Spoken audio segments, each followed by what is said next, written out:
Baik, tadi rasanya di dalam debat ya biasa-biasa sajalah begitu debat itu. Itu penilaian setiap orang berbeda, tapi saya sendiri merasa bahwa saya sudah memberi yang terbaik untuk debat ini. Nah, oleh sebab itu karena ini debat terakhir untuk Cawapres, saya ingin sampaikan terima kasih kepada Pak Jokowi karena 5 tahun yang lalu atau 4,5 tahun yang lalu beliau meminta saya menjadi Menko Polhukam. Saya semakin banyak belajar dan tahu bahwa beliau itu sangat peduli terhadap kesejahteraan rakyat dan kebaikan rakyat. Itulah sebabnya pada tahun ini saya bersedia pula ketika diminta menjadi cawapresnya Pak Ganjar Pranowo, karena apa yang saya peroleh selama menjadi menterinya Pak Jokowi itu bisa saya lanjutkan di zaman atau di dalam tugas-tugas Pak Ganjar Pranowo kalau sudah menjadi presiden nanti, karena Pak Ganjar dan Pak Jokowi itu sama-sama merupakan presiden rakyat. Itu aja. Kalau dari Pak Ganjar, ada tanggapan terkait penilaian tadi penampilan debat dari Pak Mahfud MD? Bagus lah. Karena untuk pertama kali saya kira Pak Mahfud menginspirasi. Ada pertanyaan yang harus dijawab, tapi beliau sampaikan tadi, ini pertanyaan nggak perlu dijawab. Dan itu menginspirasi. Saya melihat, oh iya ya, kadang-kadang pertanyaan itu tidak perlu dijawab gitu ya. Dan beliau sampaikan secara terbuka, menurut saya itu bagus untuk mengedukasi semuanya dan Pak Mahfud menyampaikan dengan firm betul itu. Baik, terima kasih Pak Ganjar, Pak Mahfud. Tapi kita berikan kesempatan untuk teman-teman media. Boleh yang paling ujung? Silakan sampaikan nama dan dari media mana. Perkenalkan saya Laura dari TV One. Mau tanya buat Prof Mahfud. Tadi kata Gus Imin, Prof lawan debat yang baik. Kalau bagi Prof Mahfud sendiri, siapa lawan debat yang baik dan kenapa? Kemudian terus tadi ada pertanyaan dari Mas Gibran yang dibilang receh. Recehnya gimana Prof? Terima kasih. Gini, semua lawan debat itu menurut saya baik. Dia atau mereka sudah mempersiapkan diri, seperti halnya saya juga. Soal pertanyaan receh itu, ya bagian dari gimmick aja. Karena dia kan juga gimmick kan, sesuatu yang ditanyakan, lalu dianggap, oh bukan itu pertanyaannya. Padahal pertanyaannya memang itu. Nah, saya katakan, ini kok jawabannya receh banget, enggak usah dilanjutkan, saya bilang. Saya kembalikan ke moderator, sudah waktu saya serahkan moderator, saya tidak akan gunakan sisa waktu, tidak ada gunanya debat kayak gini. Kan cuma gitu, itu bagian gimmick saja dari debat. Baik, berikutnya pertanyaan kedua, silakan yang baju putih di tengah. Boleh silakan nanti disebutkan nama dan juga dari media mana. Ya, selamat malam. Terima kasih kesempatannya. Saya Firda dari Detikcom. Izin bertanya kepada Prof. Tadi soal pertanyaan dari rival Anda, Gibran Rakabuming, soal greenflation yang Anda menolak menjawab, yang ternyata menolak menjawab tadi Prof bilang karena gimmick juga. Kalau begitu boleh dielaborasi soal komitmen Anda dan Mas Ganjar soal greenflation yang merupakan konsekuensi dari transisi ramah lingkungan yang kemudian menciptakan suatu krisis gitu, greenflation.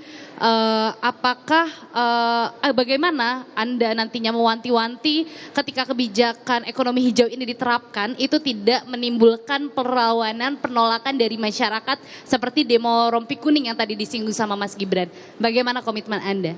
Terima kasih. Gini, saya bukan tidak mau menjawab, saya sudah menjawab dengan benar. Tapi dia yang tidak ngerti konsep itu. Sehingga dibilang, loh kok jawabannya lain. Loh, jawaban saya itu karena pertanyaan itu. Oleh sebab itu, saya bilang ke moderator, udahlah kembalikan ke moderator aja. Ini tidak bisa dilanjutkan debat kayak gini. Karena masalahnya sudah dijawab, lalu bilang belum dijawab. Kan itu hanya gimmick aja bilang begitu. Maka saya bilang ini receh kalau gitu. Pertanyaan baliknya receh, kan begitu. Saya sudah menjawab sesuai dengan pertanyaan. Oke, apa? Ini saya mau baca dulu ya. Pesan dari TPN. Baju yang saya pakai bersama Pak Ganjar ini merupakan aksi nyata dan balutan harapan perempuan Indonesia untuk merawat ibu pertiwi kita yang sakit. Izinkan saya bercerita tentang perjalanan baju ini. Baju ini terbuat dari kapas yang mudah terurai secara alami. Kapas ini ditanam oleh petani perempuan di Tuban, Jawa Timur, dengan teknik tumpang sari tanpa menggunakan bahan kimia. Kapas diproduksi menjadi benang dan ditenun secara manual menjadi selai kain. Pewarnaan menggunakan pewarna alami dari tanaman, bukan kimia, sehingga menghindari penggunaan 2,5 juta liter bahan kimia. Sementara kancingnya diproduksi di Makassar, ini kancingnya. Kain dijahit oleh ibu-ibu di Desa Badung, Bali, menggambarkan semangat dan kerja keras mereka untuk memberikan penghidupan yang lebih baik bagi keluarganya di masa depan, di mana 100% dari mereka menerima upah yang layak. Dibutuhkan waktu 180 hari, 6 bulan, untuk tumbuh, memintal, menenun, dan menjahit baju. Proses ini telah menebarkan dampak positif untuk 1.500-an kehidupan, terdiri dari petani hingga penjahit. Juga berhasil mencegah produksi 80 ton CO2 dan menggenerasi 30 hektar lahan melalui daur ulang sampah dan mengubah tanah kering menjadi agroforestry. Sebelumnya, para ibu pengrajin terdampak bahan kimia yang bahaya bagi kesehatan dan mencemari sumber air dan juga tidak mendapatkan penghidupan yang layak. Pengembangan penanaman kapas asli Indonesia juga menjadi inspirasi di mana sekarang lebih dari 90% kita mengimpor kapas.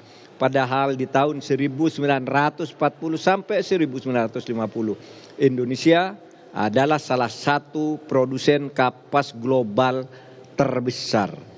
Akhirnya, saudara, karena ini topiknya topik tentang lingkungan dan kelestarian alam, apa pesannya?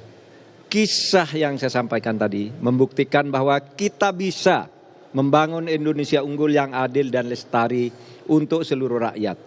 Kita bisa hidup layak dan berkembang di rumah kita sendiri dengan menjaga kearifan lokal dan keberagaman. Pembangunan ke depan harus melihat bukan hanya aspek ekonomi, tetapi juga lingkungan dan sosial untuk sebesar-besar kemakmuran rakyat. Cukup ya? Baik, terima kasih Pak Mahfud MD dan juga Pak Ganjar Pranowo, Capres-Cawapres 03. Boleh maju ke depan dan diabadikan momen fotonya bersama dengan rekan-rekan wartawan. Oke. Dipoto tadi. Lebih rapat lagi Pak, boleh maju ke depan sedikit? Iya.